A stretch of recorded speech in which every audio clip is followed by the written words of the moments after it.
como os decía, ya prácticamente metido en la noche. Para los que venís la primera vez, deciros que estas sesiones de foro de pensamiento político está pensado para dignificar la política. Cuando vivimos momentos donde la política está tan mal vista, donde lo que se ve en el televisor son enfrentamientos, descalificaciones de unos políticos hacia otros, pues se pensó hacer este foro para, lo que he dicho anteriormente, dignificar la política y que vayamos metiendo conceptos más de modelos políticos, de paradigmas políticos que partidistas. Entonces aquí todo lo que se tiene que hablar son de modelos, de paradigmas y no, por supuesto, llevárnoslo a la esfera de los partidos, de las descalificaciones, de la desacreditación. Yo en la primera sesión que se trabajamos el ser politicón, lo que significaba ser un ser político, y cuando en estos años, en estas décadas, muy pocas personas se atreven a enfrentarse a ser políticos, son muy pocos, pues yo siempre quise trabajar la idea de que el ser político es una de las cosas más importantes que se puede hacer en esta vida. Cuesta trabajo irlo metiendo en las conciencias de las personas, pero poco a poco se va consiguiendo desarrollar esa idea. Yo traía aquí algunos textos, muy poquitos, para servir de introducción. Tengo aquí a Hannah Arendt, que filósofa, que escribió un libro con el título ¿Qué es la política? Y fijaros lo que dice. Dice, la política es un medio para un fin más elevado. La política, la persona, por el simple hecho de vivir, ya es político. Cuando hay muchos hombres, muchas mujeres que dicen que ellos son antipolíticos, apolíticos, son muchos, yo lo he escuchado, aquí en Umbrete me lo dicen constantemente, yo soy apolítico, yo no puedo con la política. Pues estamos equivocados, porque en el momento que nacemos ya somos políticos, porque en el momento que estamos en la sociedad ya estamos haciendo política. Dice Hannah Arendt que la política es un medio para un fin más elevado. La persona que se dedica a mejorar la vida de los demás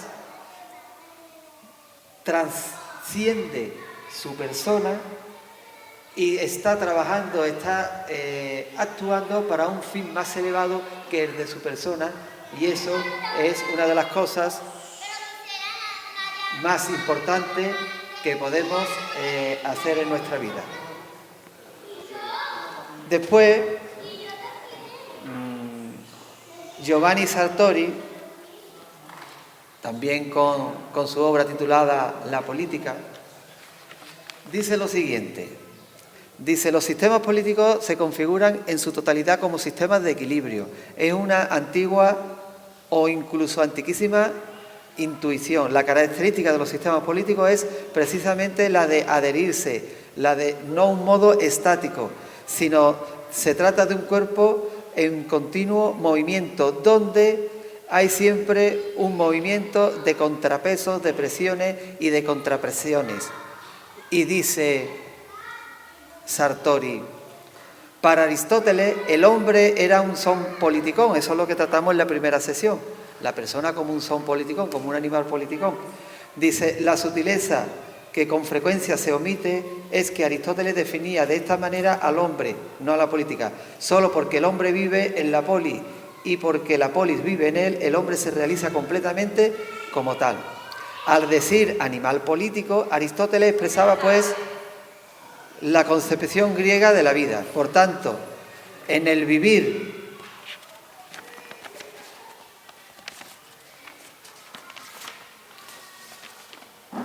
y en la politicidad, los griegos no veían una parte, un aspecto de la vida, la veían en su totalidad y en su esencia. Por el contrario, el hombre, atento a esto, dice, por el contrario, el hombre no político era un ser defectuoso, un idión, un ser carente cuya insuficiencia consistía precisamente en haber perdido o no haber adquirido la dimensión y la plenitud de la simbiosis con la propia polis.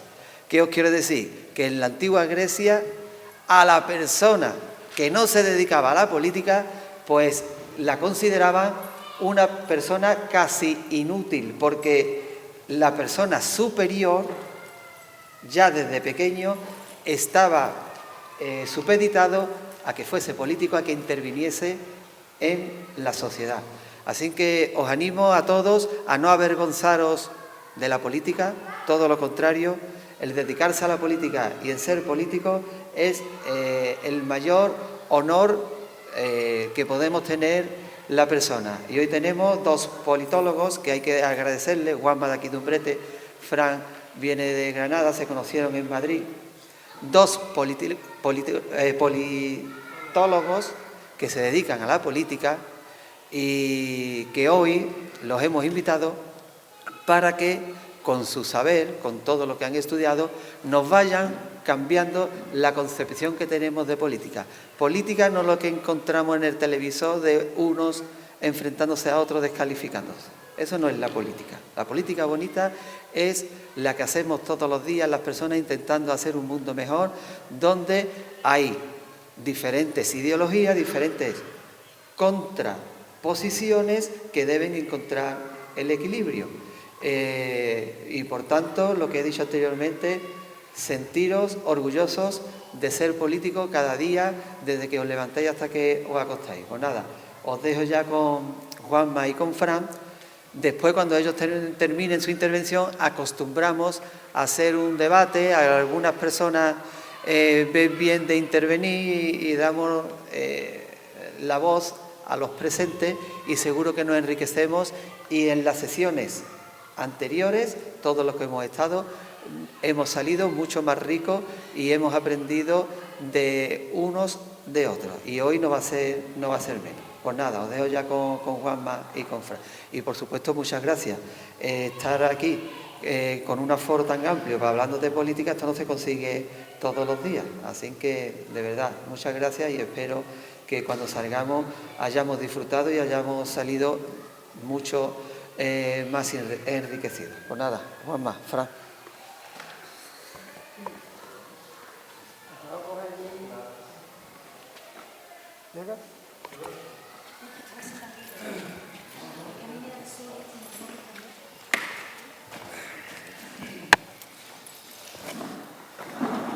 Bueno, pues para mí es un orgullo venir aquí a mi pueblo, después de andar por media España, como quien dice. Y, en primer lugar, muchas gracias a Pepe por la invitación. Y, bueno, a mí la mayoría ya me conocéis, ¿no? Ya un chaval de aquí del pueblo, unos como Juanma, otros como Pichi, pero, bueno, todos más o menos sabéis quién soy. Yo quiero dedicar un pequeño rato a presentaros a mi compañero de batalla, que bueno, coincidimos en Madrid estudiando y la verdad que hoy en día podemos decir que mi faceta profesional, pues sin él sería mucho más compleja, ¿no? Es mi compañero de batalla. Fran es de Granada, politólogo de la Universidad de Granada, una de las universidades con más prestigio que hay en España. Y bueno, coincidimos en Madrid, pues en aquella aventura que emprendimos, alejarse de tu familia, alejarte de tu pueblo, de tu gente, para intentar desarrollar nuestra carrera profesional. Dos andaluces en una ciudad tan grande, con un entorno, aunque parezca feo y parezca raro, pero un entorno que muchas veces se muestra en tu contra. Un andaluz en Madrid, el habla, el acento, esta gente no sabe, los prejuicios. Y bueno, nos fuimos protegiendo, como quien dice, uno al otro. Y de ahí surgió este magnífico proyecto que tenemos juntos, que es el Patio Político, que simplemente es nuestro rincón donde intentamos enseñar y divulgar la política de forma sencilla para que todo el mundo lo entienda. Sin más divagación, vamos a empezar con lo que toca. Creo que la mayoría, pues, quizás coja de desconocimiento qué es el estado del bienestar. El estado del bienestar no es más que un modelo de Estado que interviene en la economía para garantizar una serie de derechos sociales.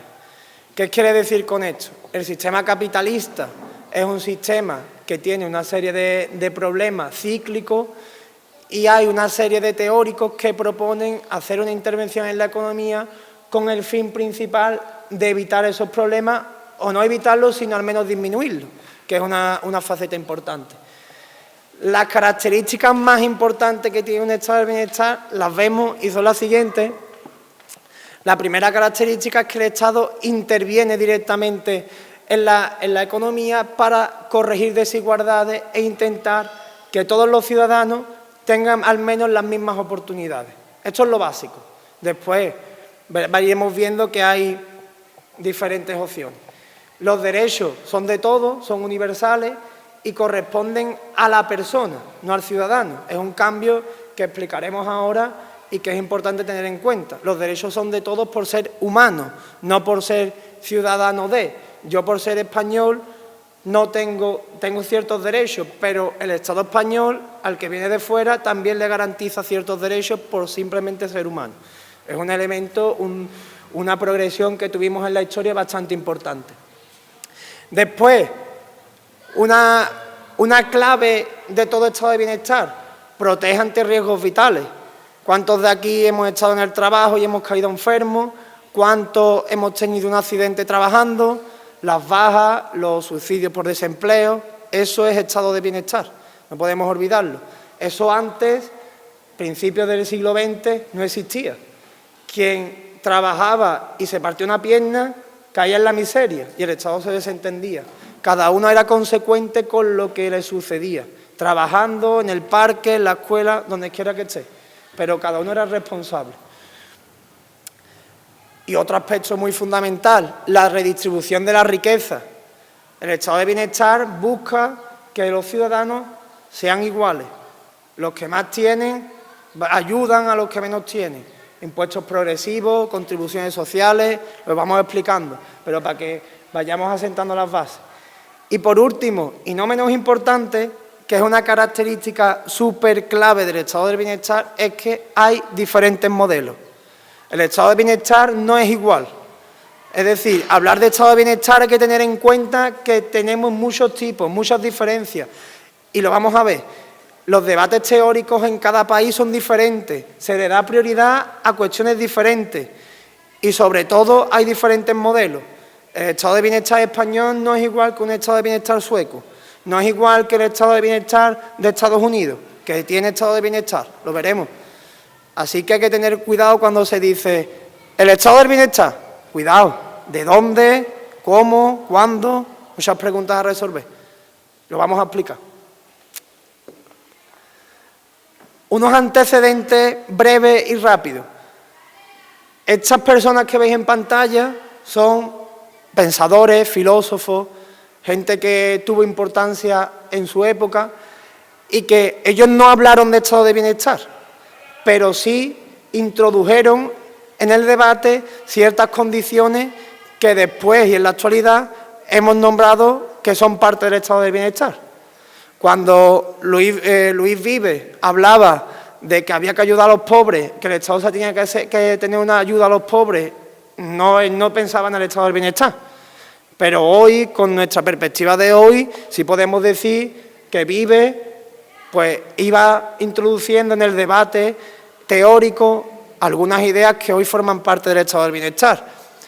Tenemos ahí en pantalla a Robert Owen, era un empresario, un gran tenedor que tenía muchas fábricas.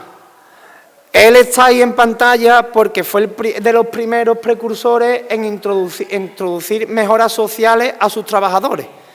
Él le dio un día de descanso, introdujo descanso en jornadas laborales largas, introdujo algunas protecciones de las que se hacía cargo la empresa. Podemos decir que es un precursor, pero con cuidado. Son gente que no pensaba cuando hacía las cosas en un estado del bienestar. Simplemente pensaba en que había que ayudar al prójimo y poco más.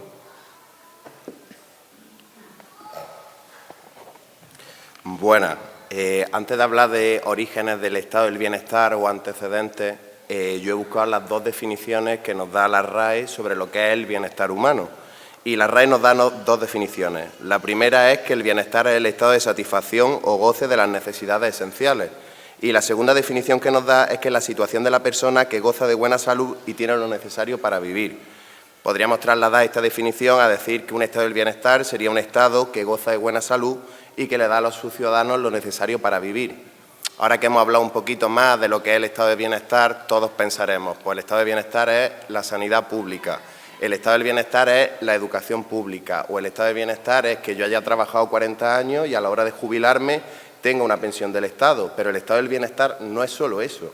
El estado del bienestar puede ser que la plaza de tu ayuntamiento tenga internet público para que consultes cosas, que si sufres una discapacidad el Estado te dé una ayuda para adaptar tu casa a tus necesidades. No solo es educación gratuita, sino que los materiales escolares sean gratuitos o estén bonificados, que el transporte, aparte de ser de calidad, también esté bonificado.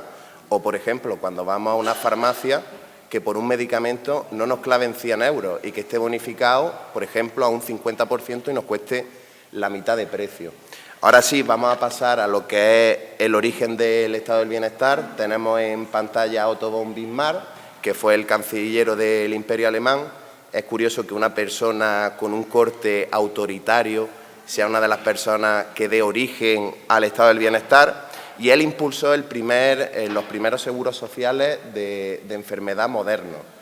Es verdad que Otto von Bismarck no solo impulsa estas coberturas sociales por bondad, sobre todo las impulsa por el auge de movimientos socialistas, movimientos obreros, y quería darle a los ciudadanos de su país una serie de coberturas para que no provocasen una revolución social y sobre todo para reducir la conflictividad social que había en este país. Posteriormente a Otto von Bismarck hay otros estados europeos que empiezan a implementar seguros médicos, seguros de desempleo, seguros de salud, y tenemos la Constitución de Weimar, Alemania, en 1919, que es la primera constitución en incluir derechos sociales y económicos dentro del contenido de una constitución.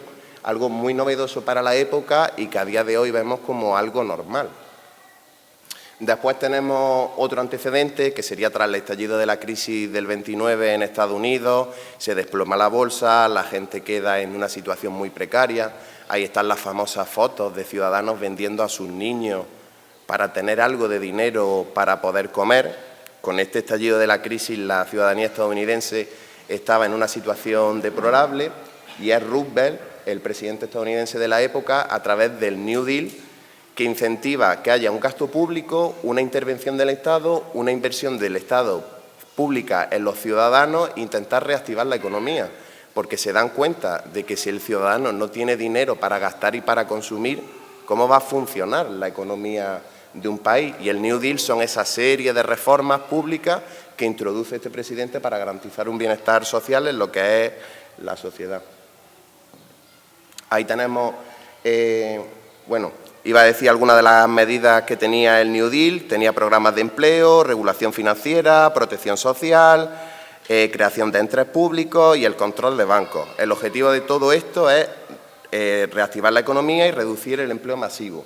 Y en 1935 surge una especie de primera seguridad social estadounidense que da una cobertura, una garantía y una seguridad a los ciudadanos a la hora de acudir a algo tan básico como un hospital para curar una enfermedad o tratar una lesión.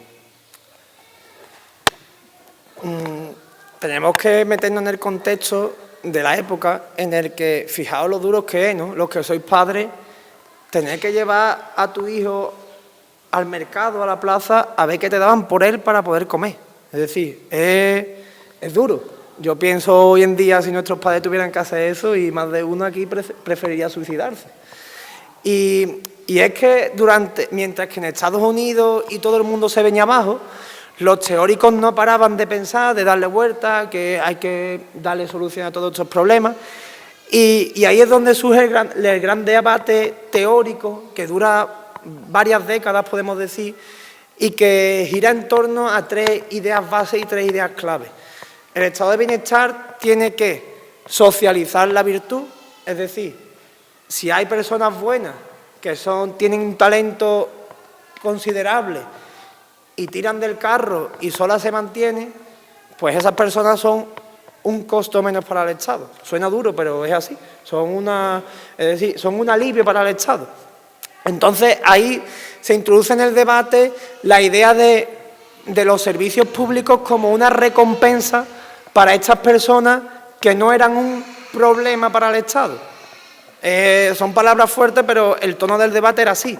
Era tal que veíamos cómo se planteaba, pues, apartar a parte de la sociedad, ¿no? Pero bueno, pronto se dan cuenta que no era el fin al que querían llegar. Entonces empiezan a investigar, a indagar y se van dando cuenta cómo otras organizaciones, papel importante sobre todo en los países del sur de la Iglesia, como otras organizaciones iban copando esos servicios que el Estado no prestaba. Es decir, esa atención médica, esa caridad que aquí, por ejemplo, en España relacionamos con la Iglesia, pues eso se pone sobre la mesa. Otro aspecto muy importante, la normalización del riesgo. Es decir, trabajar, la vida en general conlleva riesgo. Tienes riesgo. Tú vas paseando y te puedes partir un pie. Tú trabajando te puedes caer de un andamio. ¿Qué hacemos cuando una persona, un trabajador, le pasa eso y cae en la miseria? Si tú ahora, años 20, años 30, te caes de un andamio, te partes la pierna, no puedes ir a trabajar, no cobras, no comes. Entras en un bucle que te lleva prácticamente a la muerte.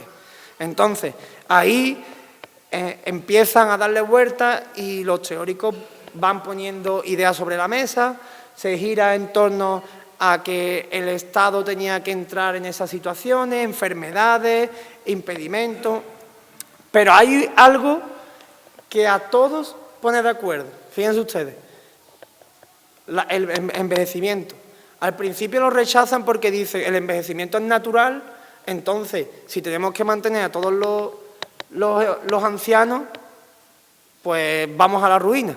Pero rápidamente se dan cuenta de que no, de que esos ancianos que hoy son ancianos han trabajado durante mucho tiempo y ya no pueden trabajar por sus condiciones físicas. Estamos hablando que la mayoría de trabajos eran físicos, industria, obras, etcétera. Entonces, llegan entre todos a un consenso de que a los ancianos el Estado le tiene que dar una ayuda porque han trabajado durante tanto tiempo y es el agradecimiento que le merece. Fíjense ustedes que ahora debatimos si las pensiones son sostenibles o no, ¿no? Pues ya entonces los teóricos llegan a un consenso. El envejecimiento tiene que ser cubierto por el Estado. Lo demás lo vamos viendo, pero el envejecimiento cubre. Y aquí es como donde llegamos al New Deal, a todas este fenómeno que van surgiendo y surgen las seguridades sociales. Van buscando la igualdad de trato, que el que no es rico y no puede mantenerse, pues tenga unas mínimas condiciones para vivir. Y esto se relaciona con la idea que dice Winston Churchill, que dice, fíjense ustedes, que dice, conviene trazar una línea en la que ningún ciudadano debe vivir por debajo. Es decir, los ciudadanos tienen dignidad, conviene trazar unos mínimos donde la humanidad no permita que estos ciudadanos, que también son humanos, vivan por debajo. Ahí es donde entra la redistribución. Es decir, el estado de bienestar tiene que redistribuir, tiene que coger del que más tiene para intentar igualar las condiciones del que menos tiene. Son ideas que van ya, que las vemos hoy diariamente en nuestro país y en todo nuestro contexto y que se van fraguando así. Hay que tener una cosa presente y es que estos tres pilares no son independientes, es decir, es un debate que se produce y se va cruzando.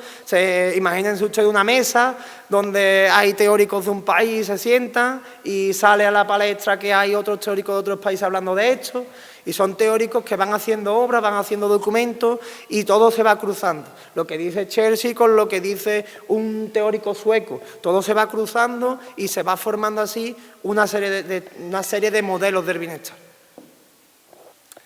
Importante, la solidaridad. es la base quizás de todo el sistema del bienestar. Si los que más tienen no hacen algo por los que menos tienen, el sistema no vale, se cae, porque todo esto necesita una financiación. Entonces ahí es donde entra el Estado, ahí es donde va a entrar el Estado a imponer, es decir, de ahí vienen los impuestos, vienen las contribuciones, lo vamos a ir viendo.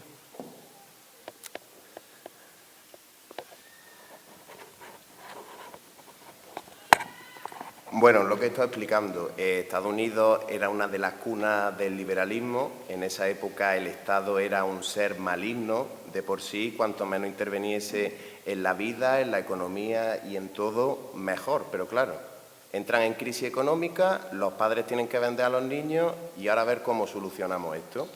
Pues el New Deal fue una medida rompedora para la época, porque el Estado empieza a fomentar la economía. Es el momento en el que el capitalismo se da cuenta de que necesita al Estado y el Estado se da cuenta de que necesita al capitalismo, cosa que no se había visto antes.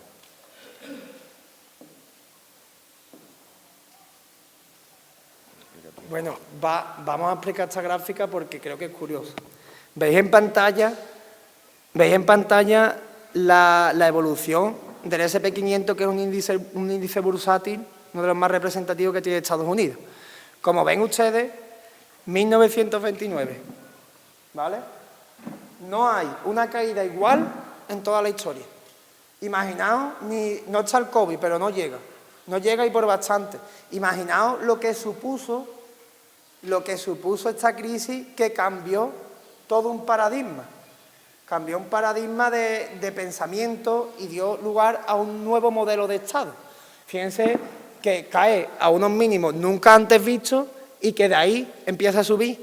Tiene sus crisis, guerra de Corea, la Segunda Guerra Mundial, vamos a llegar a la crisis del petróleo, vamos a llegar a la era Reagan, al fin de la Guerra Fría, y teníamos aquí la crisis financiera de 2008, que todos la hemos conocido.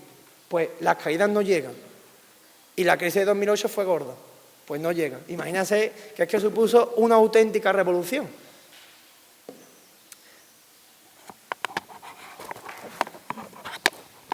En este momento Keynes, que es un economista estadounidense, publica el famoso libro Teoría General de la Ocupación, el Dinero y el Interés, que se puede considerar como uno de los libros fundadores de lo que es el estado del bienestar. Básicamente Keynes es un liberal, pero Keynes plantea la dicotomía de que necesita el capitalismo al Estado y la intervención del Estado, y propone en este libro la crisis del liberalismo clásico que existe, es decir, ya no podemos dejar al mercado a su ancha campando solo y que los ciudadanos sufran las consecuencias y no haya solución a ciertos problemas. También recalca la importancia de la demanda, lo que he comentado. Si el 90% de la población es pobre, ¿quién consume? ¿Quién compra? ¿Quién va al bar a tomarse una cerveza y la paga? Nadie. ¿Y cómo sobrevive el del bar? Pues se muere de hambre también. Y en este caso, pues surge como respuesta la intervención estatal activa. Y básicamente este libro es un fundamento teórico del estado del bienestar, y aunque ahora veamos como algo normal que el Estado intervenga, que tengamos una sanidad pública, que el Estado, si te quedas desempleado, te dé una ayuda, en este momento era algo muy rompedor, y sobre todo en Estados Unidos. Es algo que costó entender, pero que caló, y bien que caló, que a día de hoy la mayoría de países sostienen un estado del bienestar de una forma o de otra, pero tienen un principio básico de bienestar garantizado a sus ciudadanos. Es importante este informe. Este informe lo elabora Beveridge, que es un pensador inglés. Venimos de hablar de Estados Unidos, nos vamos a Inglaterra, y es un pensador inglés que en plena Segunda Guerra Mundial plantea lo siguiente, es decir, hay que hacer una protección social porque la gente se va a la guerra, las mujeres no están trabajando y aquí las familias se están muriendo. Es decir, el Estado tiene que entrar a formar parte de esto y solucionarlo. La gente viene, ya hay gente combatiendo y viene malherida, se mueren en los hospitales, las familias quedan desahuciadas. Aquí no podemos permitir que la gente muera. Entonces, es lo que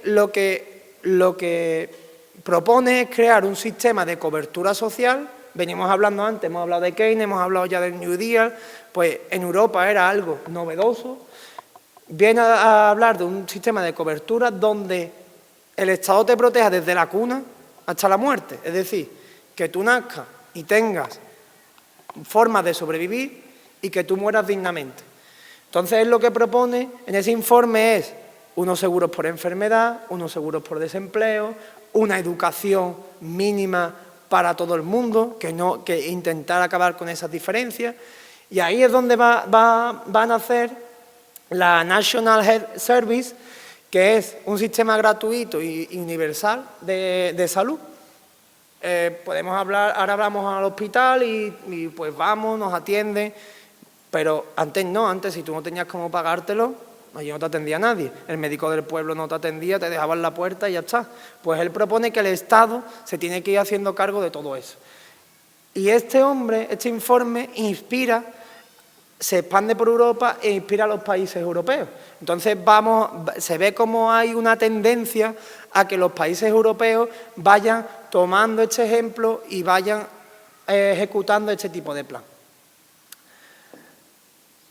Segunda Guerra Mundial, Beveridge viene a hacer este informe, termina la guerra, media Europa está destruida, la otra media que no está destruida ve como la mitad de la gente no viene porque está muerta y dice, bueno, aquí hay que hacer algo porque el capitalismo es consumir, la gente no tiene dinero, todo está destruido, pues aquí hay que hacer algo, ¿no? Entonces empieza esa oleada de medidas de intervención del Estado donde se empieza a cubrir, a proporcionar ayuda, el Estado empieza a hacer obras masivas y bueno, viene ahí en parte también ese plan Marshall que hace Estados Unidos, que no es Estados Unidos no hace ese plan para ayudar a Europa así porque sí, como hermana de la caridad, sino Estados Unidos tenía otro fin y ese fin no es esto, el comunismo.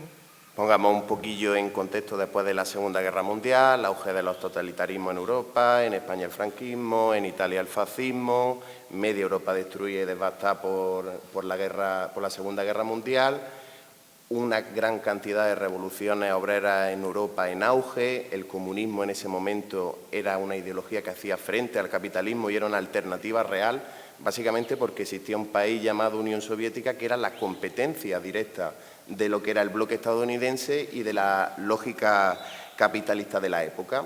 Entonces, el estado del bienestar surge también después de la Segunda Guerra Mundial como una respuesta al conflicto social que existía con los obreros. Imaginaros que soy un obrero de la época y que el Estado no hace caso para nada y hay un sindicato o hay un partido comunista o socialista que te está prometiendo el oro. Pues al final la gente se organizaba en sindicatos, partidos obreros y en ese momento existía lo que se conoció después como el miedo al contagio rojo, que el país tuyo pasase a ser un partido socialista porque en ese momento en países como Francia, el Partido Comunista de Francia era una de las primeras fuerzas. Entonces, el estado del bienestar también surge un poco como respuesta a este contagio rojo.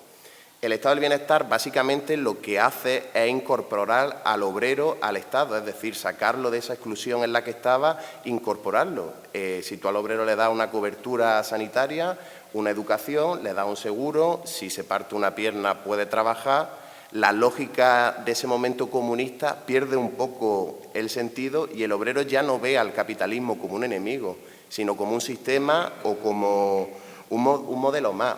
El estado del bienestar lo que ofrecía eran derechos sociales que proponía el marxismo, pero sin provocar esa ruptura social y esa revolución social que traía muertes, que traía conflictos, enfrentamientos entre familias. Y en la Guerra Fría el estado del bienestar se convierte en una especie de arma política frente a lo que es el comunismo. Es decir, oye, nosotros también tenemos esto, no somos tan malos.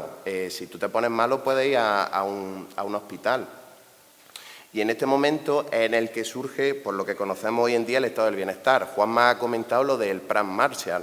Europa está devastada y Estados Unidos lo que hace es financiar a países, da dinero a países para la reconstrucción, para que todo vuelva a lo que era antes. Pero obviamente esto no se hace solo por caridad ni por beneficencia. Esto se hace para fortalecer estas democracias liberales frente a ese contagio rojo. Y así es como surge Este estado del bienestar, que podríamos definirlo como un capitalismo con un rostro humano, que piensa en el ciudadano, que piensa en el obrero y no solo piensa en el dinero. Lo que he dicho antes, el capitalismo ya no es el enemigo del obrero. Ahora se puede meter dentro del mismo marco el mercado y los derechos sociales. No son algo que se enfrente, sino que pueden ser algo compatible. En sí, el estado del bienestar es un pacto social implícito entre un Estado y un ciudadano. Y es en este contexto en el que se afinca la idea que tenemos hoy en día del estado del bienestar, tras la Segunda Guerra Mundial y en plena Guerra Fría. Hemos elaborado una línea del tiempo para que entendamos más o menos, lo pongamos en perspectiva, todo lo que hemos ido hablando y lo que más o menos vamos a hablar. Vemos al principio, en 1883, a Bismarck, con su idea de seguro social, de primera seguridad social. Vemos ahí el New Deal, la teoría de Keynes, que es justamente el año después, el informe Beveridge, la consolidación, que es lo que ha comentado Fran, del estado del bienestar, esa situación de Guerra Fría donde estamos en una situación que el comunismo, el capitalismo, dos bloques enfrentados a muerte y hay que solucionar esto y ponerle una valla al campo. Vamos a ver, lo veremos a través de la ideología, la crisis del petróleo, cómo surgen nuevas ideas a raíz del estado del bienestar, que a lo que van a buscar principalmente es debilitarlo, hacerlo más pequeño. Y después la crisis del euro. La crisis del euro es muy importante y damos un salto breve porque la crisis del euro y la crisis de la pandemia, que vivimos hace poco, fueron dos formas diferentes de un estado de bienestar de enfrentar una crisis. La crisis del euro fue, vamos a ahorrar dinero, vamos a guardarlo, tenemos que pagar todas las deudas que tenemos para devolver el dinero al sistema. Es decir, el Estado se achica, se protege contra lo que viene, pero no gasta. Y la crisis del COVID ha sido totalmente lo contrario. Es decir, el Estado se tiene que hacer grande, tiene que enfrentarse directamente al problema, tiene que hacerse un Estado poderoso frente al mal que nos viene, a esa crisis cíclica que tiene el capitalismo, y hay que hacerse fuerte. ¿Cómo se hace fuerte? Con unos ERTE, estábamos todos en casa y casi todos los que trabajamos estábamos cobrando un ERTE. Eso es estado del bienestar. Es decir, estaba ahí el Estado en un momento en el que no podíamos trabajar y no nos dejó de la mano de nadie, ni de la caridad ni nadie. Estaba el Estado ahí para ayudarnos. Importante. Por eso hoy marcamos el 2010 como un año importante en toda esta evolución del estado del bienestar. Es un momento en el que se cambia la filosofía y se decide que las próximas crisis se han cometido errores, sobre todo en la Unión Europea, hay que actuar de otra forma y en la crisis del COVID lo hemos visto. Aquí en pantalla tenemos a Andersen, que es un sociólogo sueco, que él es el primero que clasifica los diferentes modelos del estado del bienestar, porque como ha comentado Juanma, el estado del bienestar no es uno. Esto pasa como con la ideología, la izquierda, la derecha no. Hay derecha y hay izquierda y todas tienen sus matices y sus diferencias. Pues en este libro que se llama Los tres mundos del estado del bienestar, Andersen plantea una clasificación en tres modelos: el modelo liberal, el modelo socialdemócrata y el modelo conservador.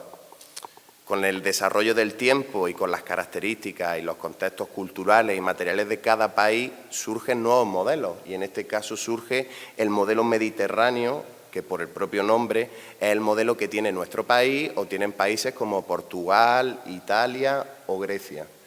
Lo que hace Andersen con este libro es situar el estado del bienestar en tres: familia, Estado y mercado. Es decir, cómo de independiente es el ciudadano del mercado y cuando el ciudadano pasa algo mal, ¿quién se encarga de solucionar esto? ¿El Estado, la familia o el Estado y la familia?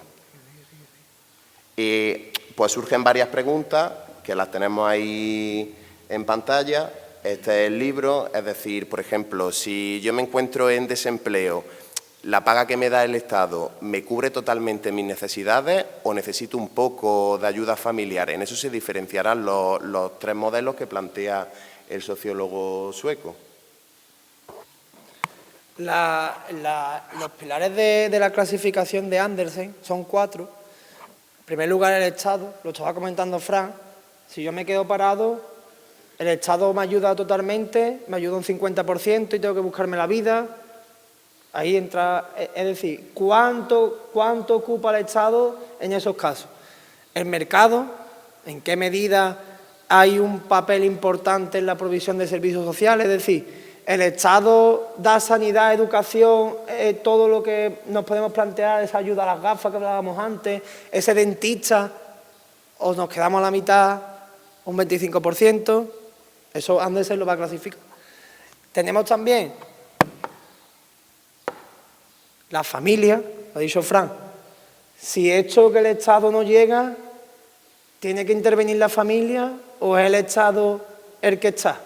¿Tengo que pedirle ayuda a mis padres porque no llego a fin de mes con el alquiler? ¿O el Estado, si no llega a final de mes, me dice, escúchame, te voy a dar yo 100 eurillos, 200 porque no llega? Estamos viendo que no llega. O no pague lo que te corresponde de la renta. Vamos a hacerlo de otra forma. Todo eso se clasifica. Y por último, la igualdad social. ¿Se busca la igualdad de resultados o la igualdad de oportunidades? No es lo mismo. Igualdad de oportunidades es que todos tenemos las mismas condiciones de inicio, pero al final cada uno es libre de donde llegue. Igualdad de resultados es que el Estado, al que le va bien, no le pone trabas, sino le va pidiendo más para dárselo al que va peor. Entonces, al final estamos todos donde mismo. Y eso lo vais a entender muy bien cuando expliquemos los modelos.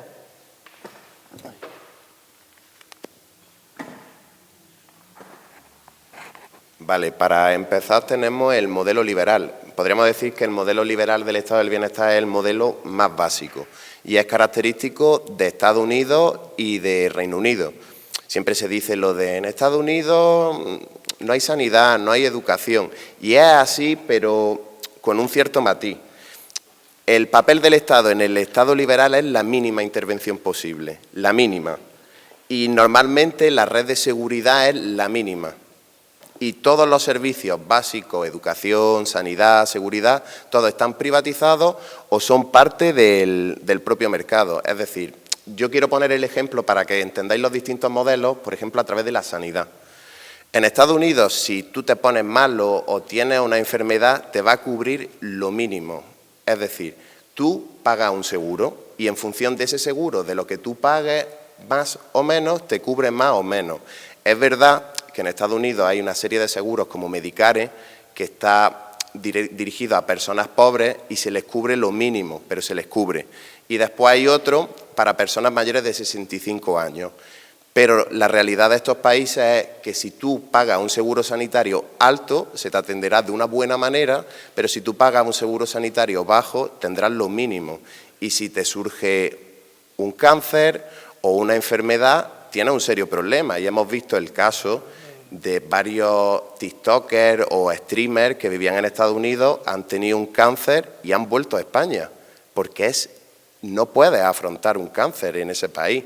Y también vemos como personas de 78 años, 80 años, tienen que seguir trabajando para pagarse una medicina para algo tan básico como una diabetes. A eso nos referimos con una red mínima.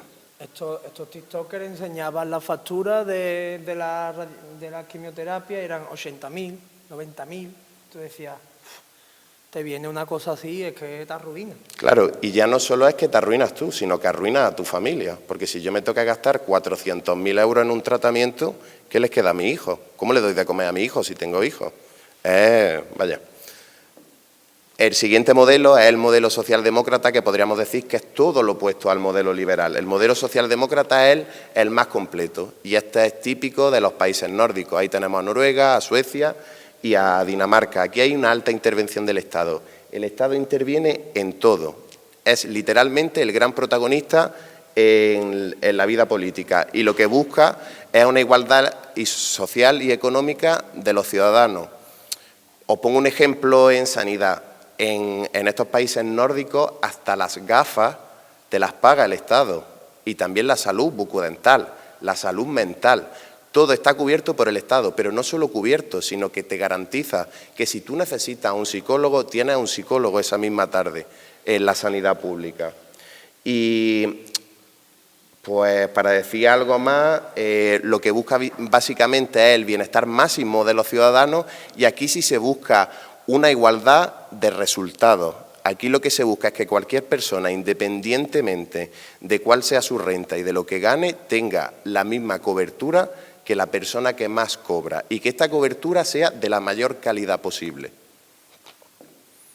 Aquí tenemos otro tipo de modelo, que es el modelo conservador, típico de países como Alemania, Francia y Bélgica. El modelo de bienestar conservador está ligado muy directamente al trabajo y a lo que se cotiza en el trabajo. La intervención del Estado podríamos decir que es moderada y sí se te asegura unos mínimos, no unos máximos, pero sí te asegura una cierta seguridad.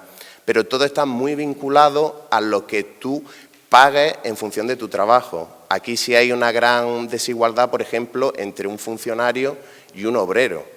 Pero sí se le asegura al obrero una cobertura garantizada, no de tanta calidad, pero sí se le asegura esa cobertura. Y la intervención del Estado es para asegurar la protección social, pero como he dicho, depende principalmente del empleo. Es un modelo en el que si tú tienes un empleo medio o alto te va a ir bien y si tienes un empleo que se cobra poco te va a ir bien, pero tampoco va a vivir en la mejor situación posible.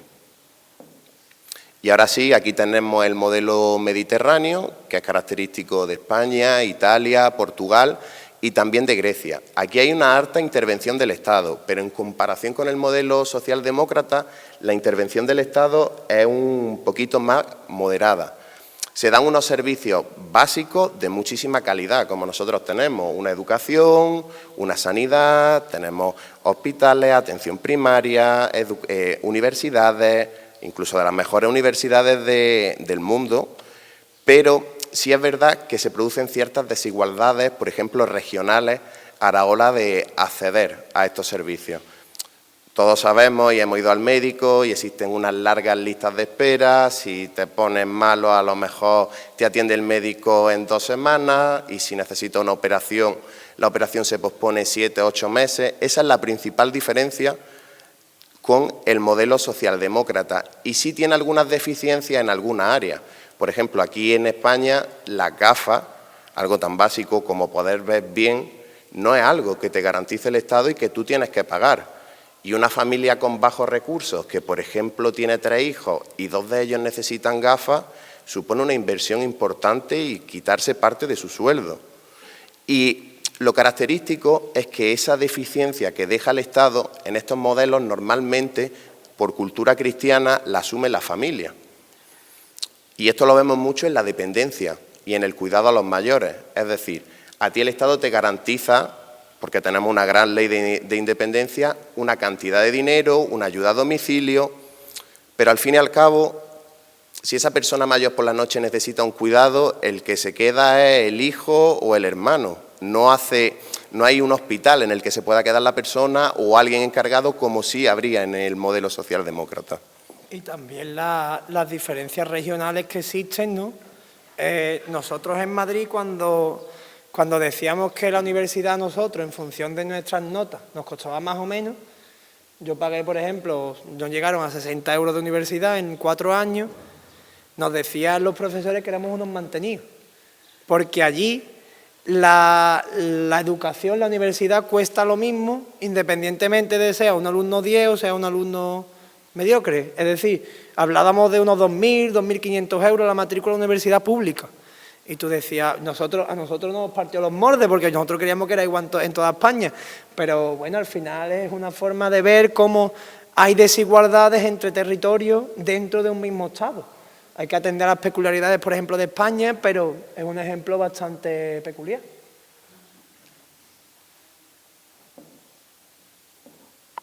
Bueno, aquí hemos elaborado una tabla para que se vea de una forma más esquemática y más clara las diferentes diferencias entre los modelos de estado del bienestar. Ahí tenemos los 4 modelos y básicamente se rige por 3 parámetros.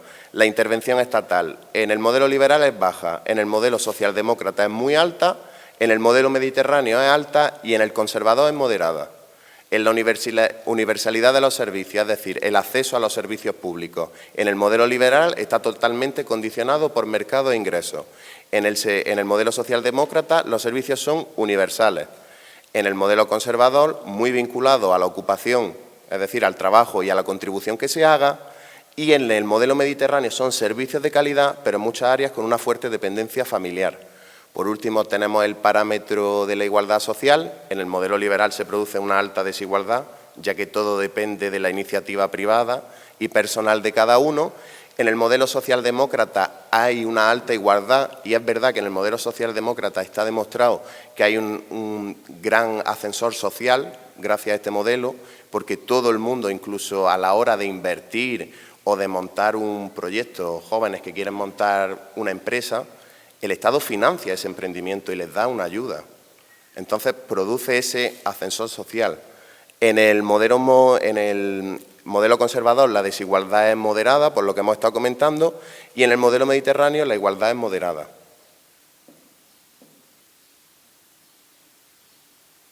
Bueno, el estado del bienestar en España. Ahora vamos a pasar un poco a hablar de nuestro modelo propio, que es específico. Como hemos visto, Andersen en su clasificación no lo contemplaba y hubo otros autores que tuvieron que incluir este modelo y categorizarlo como el modelo mediterráneo. El estado del bienestar se recoge en la Constitución española del 78, que garantiza los derechos sociales en el artículo 41. Para que hagáis una idea, con el modelo socialdemócrata, todos hemos escuchado eso de todos tenemos derecho a una vivienda. Claro, el problema es que ese derecho a la vivienda recogido en la Constitución española no es un derecho fundamental exigible ante un tribunal, como si es el derecho a la libertad de opinión. Es un principio que debe regir la política, la economía y la sociedad. Tenemos una universalización de derechos sociales. Es verdad que durante la etapa después de la crisis, por ejemplo, la sanidad universal se recortó a inmigrantes, porque uno de los problemas que tiene el estado del bienestar es que cuando hay una crisis económica y altos niveles de desempleo, el Estado pierde, y cuando pierde no puede invertir tanto, y se ve en eso. Aquí se tuvo que recortar el acceso a la sanidad a los inmigrantes, y eso trajo polémica. Y hay varias leyes que recogen este sistema, como la Ley de Educación, la Ley de Sanidad General, la Ley de Dependencia, y todas estas leyes las que nos protegen y nos garantizan una serie de derechos sociales. Bueno, vamos a entrar un poco en polémica. ¿El franquismo era un estado de bienestar o no? No, ¿verdad? Yo creo que no hay duda. Pero bueno, para el que las tenga. Primera condición básica de un estado de bienestar es una democracia. Hemos visto Inglaterra, hemos visto Estados Unidos, un modelo liberal, nos hemos ido a Suecia, un modelo socialdemócrata, democracia, hemos estado por España, Italia y Portugal, democracia, y hemos estado también en Bélgica, Francia, democracia, y Alemania, democracia. Hay más, pero todo es democracia. El sistema franquista era un sistema autoritario y corporativista. ¿Qué significa esto? El sistema autoritario significa que es un Estado que controla la vida política, que no se mete en demasía en la vida privada de cada uno. Es decir, es la diferencia principal con un Estado totalitario, como puede ser la Alemania nazi, puede ser la Italia fascista o puede ser la URSS, un sistema que entraba hasta cómo tenían que hacerse las cosas en casa. El franquismo no entraba del todo en eso, según la clasificación de Linz, un politólogo español, y es corporativista. Corporativista es que los sindicatos, que aquí los sindicatos son independientes, los sindicatos eran eran puestos por los líderes, es decir, ponían al primo, al hermano, al conocido de turno, y cuando todo se desmadraba un poco, daba un toque y se acababa la huelga y que se acababa todo. Entonces, ¿dónde vamos? Escuchamos muchas veces en el debate, es que el franquismo, los pantanos, tuvo seguridad social, tuvo algunas cosas. Es decir, ¿os acordáis cuando hablábamos al principio de que ya había gente antes de Bismarck que había hablado de ayudar a los pobres? Pues esa gente tampoco era en estado de bienestar. Y hablaban de ayudar a los pobres, y hablaban de intervenir un poco en la economía para las enfermedades y demás. Aquí lo tenemos. Había ayuda para las clases sociales cercanas, es decir, para los favorables al régimen, y había sanidad y educación con un alcance muy, muy limitado, es decir, no cualquiera podía ir a la escuela, y sobre todo tenía una alta participación de la Iglesia. Es un aspecto clave, lo decía Fran antes. Una de las tradiciones que tenemos aquí en España es la participación de la Iglesia y de la familia en ese estado de bienestar. Hoy en día cada vez se va reduciendo más, pero todos conocemos colegios concertados donde se rigen o se dirigen por la Iglesia, entonces la Iglesia sigue formando parte del sistema. Y la caridad, que es importante, sustituía a esa concepción de derechos sociales es decir, cuando tú estás desempleado, pues en ese momento era la caridad la que te ayudaba, es decir, la Iglesia a través de sus organismos y la caridad que cada uno quisiera tener, era la que te ayudaba directamente. No había un sistema como tal de subsidio y de paro como conocemos aquí. Importante tenerlo en cuenta. Y las características principales del estado de bienestar español es una financiación, que esto prácticamente coincide con el modelo socialdemócrata, una financiación a través de cotizaciones sociales e impuestos recurrente, pero el problema que tenemos nosotros es que tenemos déficit, es decir, nuestro Estado gasta más de lo que va a ingresar, entonces va a tener déficit. No es malo el déficit, no os asustéis cuando se dice, es que el Estado tiene deuda, no es mala en parte, hay que hacer matices, pero esa es una característica. El Estado socialdemócrata sueco los datos van variando, llegó a tener hasta un 80-85% de presión fiscal, lo tuvieron que reducir porque sucumbieron en una crisis en los años 90, pero está en torno a un 70-75% de presión fiscal. La de España no llega al 50%, para que nos hagamos una idea. Hay un déficit. Hay una gran inversión pública, hay unos servicios universales, pero con desigualdades regionales. Lo comentábamos antes con el ejemplo de Madrid, pero veníamos hablando en el coche y decíamos, es que el País Vasco va por la carretera y parece un país nuevo. Claro, es que el País Vasco funciona diferente a como funcionamos nosotros. Tiene una hacienda propia, es el Estado el que funciona diferente, comparándolo con Andalucía, entonces tiene otra forma de funcionar. Nosotros con el País Vasco hay grandes diferencias. Y la provisión de servicios es mixta, pública-privada. ¿Por qué? Porque muchos de aquí tendremos seguros privados, vamos a un hospital privado, si el público no funciona bien, entonces pagamos por una sanidad, se puede pagar por una educación, es decir, tienen las dos opciones. Hay teóricos que esto no lo consideran malo, simplemente es una particularidad. Y aquí vemos, esto es la distribución de los presupuestos generales del Estado de 2023. Las pensiones ocupan ahí en torno al 32% de los presupuestos generales, ¿vale? Como vemos, transferencias a administraciones públicas, principalmente ayuntamientos y comunidades autónomas, deuda pública, vemos la sanidad en pequeñito, la educación es uno de esos cuadros, pero hay que hacer un matiz, es decir, sanidad y educación son competencias de las comunidades autónomas. Entonces, para saber lo que realmente gasta nuestro Estado en sanidad y educación, hay que irse a los presupuestos de las comunidades autónomas. No vale con coger este cuadro y decir, esto gasta España en sanidad. Es una interpretación tanto ventajista. Y uno de los problemas que tenemos, sin duda, mi abuelo me va a matar, pero es verdad, el sistema de pensiones. España tiene un problema, España no, los sistemas de bienestar tienen un problema con las pensiones, y es que las estamos pagando actualmente con deuda, es decir, un déficit. Soluciones, las que se van implementando, atrasamos la edad de jubilación, subimos las cotizaciones, subimos los impuestos, pero lo que está claro es que el sistema, como está hoy, no se mantiene. Va a llegar un momento en que colapse, porque el Estado no puede emitir, es decir, va a llegar un momento simplemente en que el Estado no pueda emitir deuda. Es algo económicamente probado. Hay una falta de viabilidad. Entonces, es conveniente que los partidos políticos, y ahora que hay cámaras, los partidos políticos se sienten y, bueno, dialoguen, vean propuestas, porque es uno de los grandes problemas que tenemos. Recordad cuando empezamos hablando de los teóricos, que las pensiones es algo que unió a todos los teóricos, es decir, ninguno dijo, no, a los mayores no se les cubre. Al revés, todos estaban de acuerdo en que era una forma de agradecerle su trabajo. Entonces, que hoy en el siglo XXI haya gente que ponga en boga si las pensiones tienen que ser parte de un sistema de bienestar o no, pues es evidente que sí, no hay duda.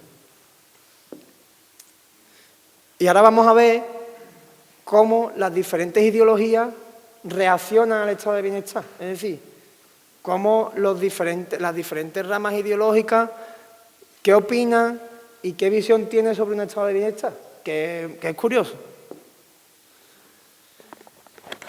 A ver, vamos a empezar con el marxismo. Vamos a analizarlo como si fuéramos personas que tienen la ideología que estamos viendo en pantalla.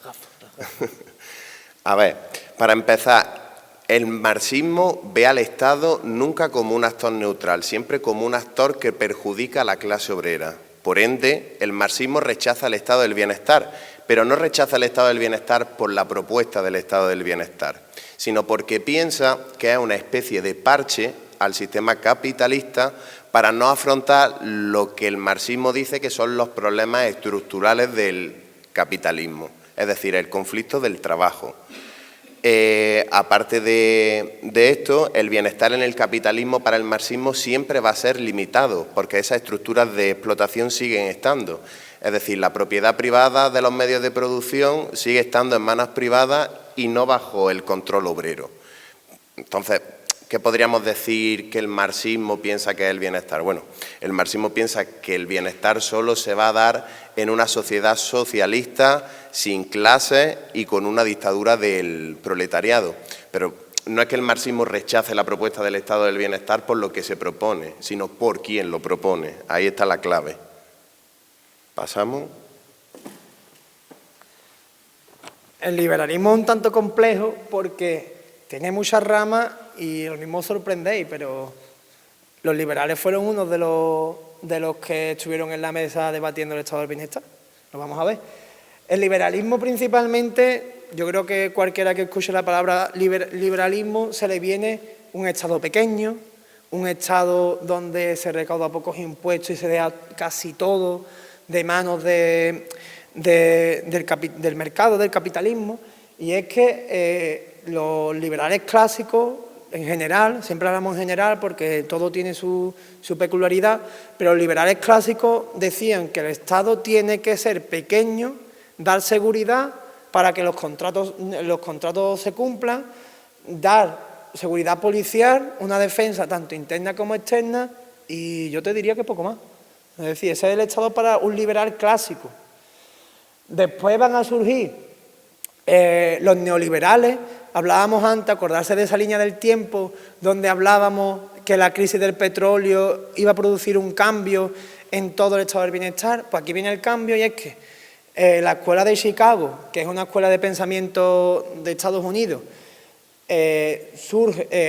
recupera este liberalismo y lo lleva a la década de los 80 y allí dice que el estado de bienestar es deficitario y que no es necesario. Es decir, que ellos creen que un mercado libre, inclusive más pequeño todavía que los liberales clásicos, no pasaría nada, lo dejan todo de manos del mercado y que para adelante.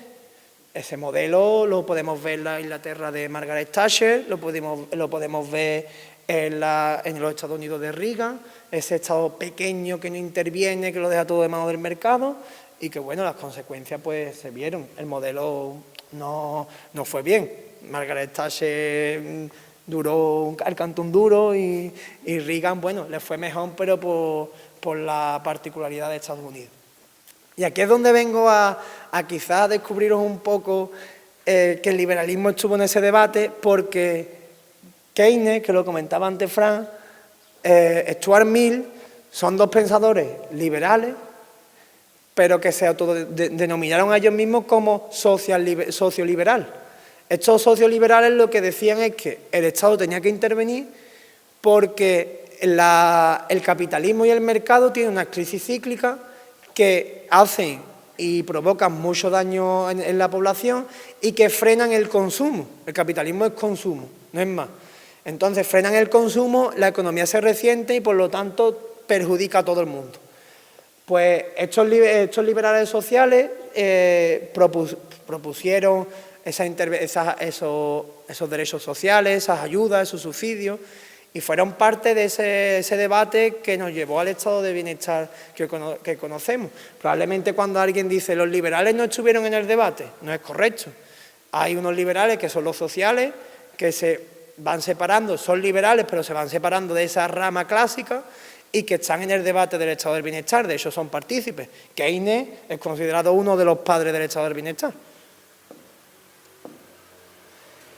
La socialdemocracia, yo creo que si tenemos que definir a esta ideología como algo, es que es lo más cercano a un estado de bienestar completo. Es decir, esta ideología se unifica con lo que el estado del bienestar completo, propiamente dicho, un estado de bienestar sueco, un estado de bienestar noruego o nórdico, hablando en general, persigue. Es decir, un intervencionismo fuerte, una redistribución, igualdad de resultados y al final esa compatibilidad entre la democracia y el estado de bienestar. Es decir, que el Estado intervenga no significa que estemos en un sistema autoritario o totalitario, simplemente lo podemos hacer democráticamente. Y al final ellos ven el estado del bienestar como un derecho adquirido, es decir, confían mucho en la humanización, es decir, tú por ser humano tienes ciertos derechos que el Estado te tiene que dar. Recordemos aquella frase de Churchill que decía que había que establecer un mínimo, pues ellos van en esa línea y al final muchas veces se define al modelo como un modelo socialdemócrata, pero ya hemos visto que bueno, el estado de bienestar es socialdemócrata, depende de dónde estemos, depende de las condiciones, pero es verdad que los modelos nórdicos son principalmente socialdemócratas. Y ahora nos vamos a poner un poco anarquistas. A ver, para el anarquismo el Estado es el demonio, el peor enemigo que existe. Por lo tanto, algo que incluya la palabra Estado como estado del bienestar es algo totalmente malo y que siempre va a implicar control social. Algo que rechaza completamente el anarquismo. Para el anarquismo el bienestar tiene que ser voluntario, autogestionado, a través de compromisos voluntarios entre los diferentes ciudadanos, que tiene que ser la solidaridad entre los diferentes individuos y las diferentes comunidades. Otra vez volvemos un poco a lo del marxismo. No es un rechazo a la propuesta por la propuesta, sino por quien la propone. Si yo quiero abolir el Estado, algo que proponga el Estado siempre es algo totalmente contrario a mí. El anarquismo también es peculiar. Yo estoy hablando como si fuera un anarquista libertario, pero dentro del anarquismo tenemos anarcocomunistas o anarcocapitalistas, que son literalmente el día y la noche. Durruti, si os suena de la etapa de la Segunda República, comparado con Javier Milei, vaya. Dos personas que yo creo que no pueden estar en la misma sala sin pelearse. Y por último, una ideología un tanto peculiar, el conservadurismo. Ellos defienden que la responsabilidad es personal, es decir, que cada uno tiene que ser responsable de lo que le pase, de lo que le ocurra y que si uno está trabajando pues tiene que tener cuidado de no caerse y un intervencionismo mínimo. Advierte que la expansión del Estado crea una serie de costumbres y de problemas y que el ser humano los adquiere, que es, por ejemplo, una de las críticas que tiene el sistema de bienestar es que acostumbra al ser humano a estar mantenido, es decir, que siempre ese ideal de que el ser humano, el estado de bienestar fomenta a las personas que están mantenidas, a las personas que están siempre está en el paro, siempre le pasa algo, siempre está de baja. Pues este tipo de ideologías va en esa línea. Y una cosa que diferencia sobre todo del resto es que prioriza mucho la familia y el orden. Es decir, ellos piensan, estamos poniéndonos en la mente de un conservador, ellos piensan que las jerarquías son cuestiones del esfuerzo de cada uno, de lo que cada uno se trabaja a sí mismo y que la familia juega un papel muy importante. Es decir, ellos confían en que la familia es la que estructura, por decirlo así, la sociedad. Ellos, como he dicho, se limita el papel del Estado y ese papel de la familia es en parte el que pues, muchas veces vemos, ¿no?, de esa familia que es la encargada de cuidar al anciano cuando ya no puede ser cuidado, esa familia que al niño pequeño lo cuida y por lo tanto tiene que haber uno que no puede trabajar, van por esa línea.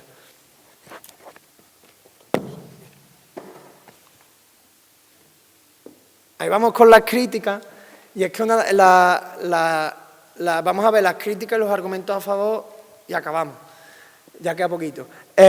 Una de las críticas es la que se denomina crisis de la asequibilidad. Básicamente, estos son críticas generales, no es de ninguna ideología, hemos recopilado algunas críticas que se hacen al estado de bienestar en general y que las vamos a ir viendo, no es una ideología concreta.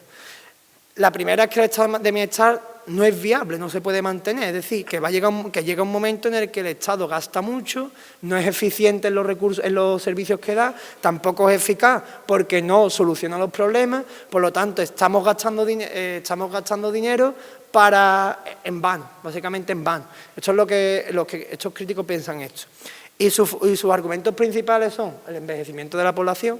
Si cogiéramos la campana de población de España, vemos como la base cada vez más pequeña y la cúspide de la campana cada vez más grande. Es decir, hay una inversión de la campana que antes era muy grande por abajo y muy pequeña por arriba. Hablamos de un aumento de la esperanza de vida, un aumento de las mejoras sanitarias, por lo tanto la gente vive más, y aquí es donde ellos dicen que eso no se puede mantener. Una persona que trabaja hasta los 65 años y que ahora viva hasta los 100, cuando te das cuenta está más tiempo cobrando la pensión que trabajando. Al igual dice que es deficitario porque los servicios están pagando con deuda. Por lo tanto, va a llegar un momento en el que el Estado no puede adquirir más deuda, caiga en la ruina y se ha acabado. Y las pensiones, que es lo que hemos hablado. Entonces, esta es una de las críticas principales que escucharéis de los contrarios al estado del bienestar. Milei, una de las críticas que llevaba era esto, es decir, tijeretazo a todo.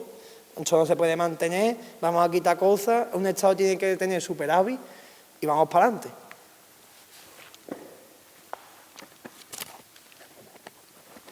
Aquí entramos con la crisis de la responsabilidad, es decir, el Estado, en este caso, no tiene en esta crítica una responsabilidad de a quién da el dinero, porque el Estado da el dinero de una forma totalmente arbitraria, no es en torno a un interés de, pues a la persona que le voy a dar el dinero va a saber invertir bien el dinero y le va a traer buen provecho. No, el Estado da dinero y tú con el dinero ya haces lo que quieras. Y esta es una de las críticas. Por otro lado, dentro de esta crisis de la responsabilidad, es tanto por el ciudadano al que se le da el dinero como por el político que gestiona el dinero. Aquí lo que hace esta crítica es decir, si el político vive del voto, el político va a utilizar el dinero público para promocionar ese voto. Obviamente esta crítica está desde un punto de vista muy liberal, pero es una crítica interesante, es decir, algo que escuchamos todos. El dinero lo está gestionando tal partido o lo está gestionando tal político, pero el dinero no es ni del PSOE, ni del PP, ni de Vox, ni de Izquierda Unida. El dinero es de los ciudadanos. Quien lo gestiona es distinto, pero no es propiedad suya. Y en este caso, ese dinero, ese estado del bienestar, esa subvención pública, siempre tiene que defender el interés general y nunca un interés partidista ni un interés personal. Y esta crítica yo creo que está de moda, podríamos decir, y habrá que se puede pensar que tiene hasta razón, ¿no? Y es que el estado de bienestar desincentiva el trabajo. Lo hemos comentado antes rápidamente y es una de las críticas. Y es que se crea una cultura de la dependencia del Estado, de ahora cobro el subsidio tal, ahora cobro la ayuda no sé qué, y al final la gente va dando saltos y llega un momento en el que vive cobrando ayuda, ¿no? Este es el pensamiento de los que defienden esta crítica. Y sobre todo ellos defienden que los receptores de subsidios de larga duración ya no se incorporan al mercado de trabajo. No conozco los datos, pero sería interesante verlos y ver si llevan razón o no, porque es una cuestión interesante de observar, simplemente ese comentario, de ver si eso se sustenta o no. Tú lo conoces porque yo no. La otra crítica es el desajuste entre la carga fiscal y la confianza institucional, lo que estábamos hablando antes. Si no confiamos en nuestros políticos, menos vamos a confiar en cómo reparten el dinero. Y normalmente altos impuestos generan una resistencia político y social. En España es curioso, porque en España casi todo el mundo está a favor de que haya un mayor gasto social, que se invierta más en educación, que se invierta más en sanidad, pero no queremos pagar más impuestos. Y ahí está la contradicción. Si queremos más gastos, hay que pagar más impuestos o que los impuestos sean más progresivos. Ahí ya está la solución. ¿Qué pasa también? Que cuando se eleva la presión de la carga fiscal, pues ¿qué se produce? Por lo que todos conocemos, evasión de impuestos, fraude fiscal y fuga de capitales. Esto lo conoceremos desde la gente más mayor, gente que dice, pues a mí si me fríen impuestos me voy a llevar mi dinero a otro país, y los más jóvenes, pues los streamers o los youtubers que hacen vídeos desde su casa y dicen, pues me voy a Andorra, que allí pago un 10%. Esas son las críticas que se hacen a esto. Y la cosa es esa, si estamos a favor de un mayor gasto social y de tener una mayor cobertura social, también deberíamos estar a favor de pagar un poco más de impuestos. Y si no, no. Ya cada uno con lo que piense.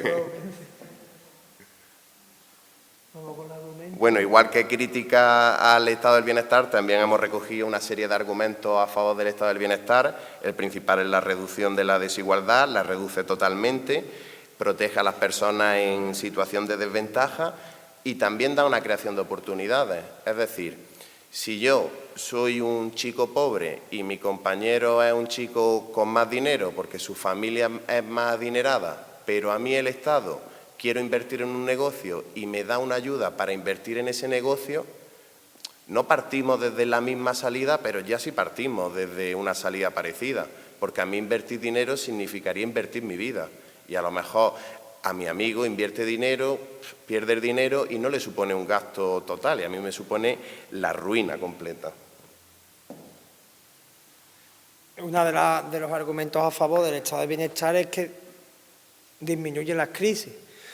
¿Recordáis la gráfica en la que pusimos que el CAC del 29, cómo había caído el mercado? Si veis, si lo volvéis a ver, si lo recordáis, las siguientes crisis ya fueron menores. Es decir, no fue esa caída tan brusca. Es decir, los sistemas han ido fomentando la estabilidad y haciendo que la gente pueda tener una continuidad. ¿Hay crisis? Pues claro que las hay, porque es que el sistema así no es perfecto y las seguirá habiendo. Y ahí es donde entra el Estado. Hemos hablado de los ERTE, hemos hablado de los subsidios. Podéis recordar cuando se rescató a los bancos, si no hubiera habido un Estado fuerte con capacidad. En nuestro caso nos regimos por la Unión Europea, pero probablemente la mayoría estaremos en la ruina porque no había dinero. Entonces ahí es donde entra el Estado y suaviza las crisis. Por eso se dice que es un estabilizador. ¿Las evita? No, y no las va a evitar nunca. Va a seguir habiendo crisis. Es el modelo es el capitalismo, pero por lo menos la suaviza. Y el último argumento a favor es el fortalecimiento de la libertad real y de la igualdad de oportunidades.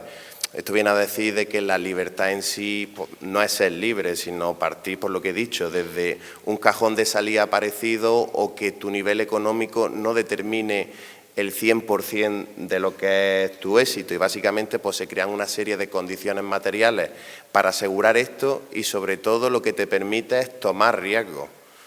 Montar un negocio, montar un bar, si surge una pandemia, que siga cobrando aunque no pueda ir a trabajar, esta serie de riesgos que se pueden asumir. Y lo que he comentado, se produce también un alto nivel de movilidad social. Si el Estado me garantiza, si el Estado me ayuda, yo puedo invertir, yo puedo crear, pero si no, el ascensor social se atasca. El que está en el -1 está en el -1 y el que está en el duodécimo está en el duodécimo. Y así se van a quedar toda la vida. Y el último, ahora sí, ha hecho ahí mi compañero El último es que cuando las cosas van bien, se confían más en las instituciones. Es decir, las instituciones de los estados de bienestar suelen estar más bien vistas. Tú te vas a Suecia, te vas a Noruega y casi nadie se queja del ayuntamiento, casi nadie se queja del gobierno.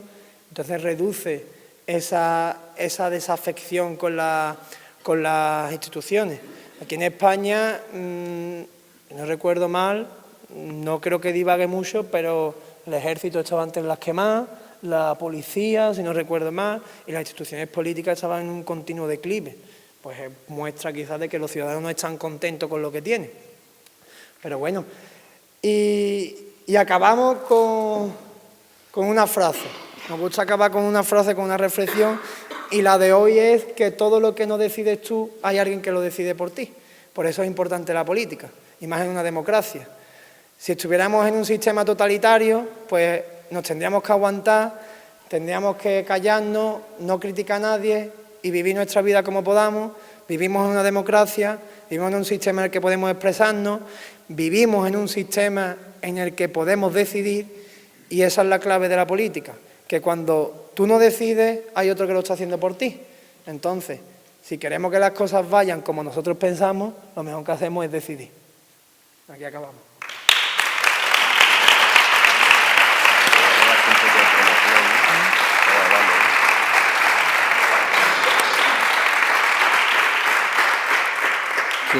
Quiero dar la enhorabuena magistral. Enhorabuena, Juanma, enhorabuena, Fran. Me ha encantado. Y entiendo que a todo el público también.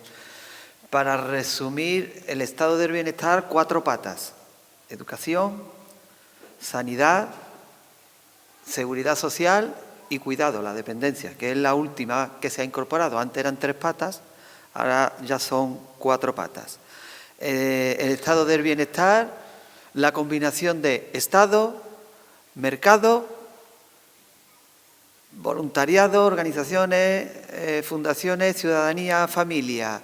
Esos son los 4 elementos que tendríamos que debatir en política. La política, los partidos políticos tendríamos que debatir en sanidad, en educación, hasta dónde llega el Estado, hasta dónde llega el mercado, las empresas, hasta dónde llega la familia, y eso tendrían que ser los grandes debates, no el destruirnos los unos a los otros. Esa es la gran política. Y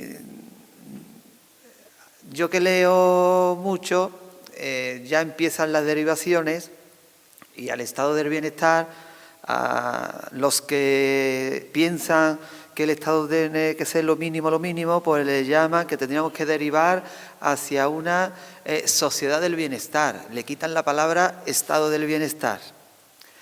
Los que piensan que el estado del bienestar no da la felicidad, pues quieren sustituir el estado del bienestar por la sociedad del buen vivir, y diferencian el buen vivir del bienestar.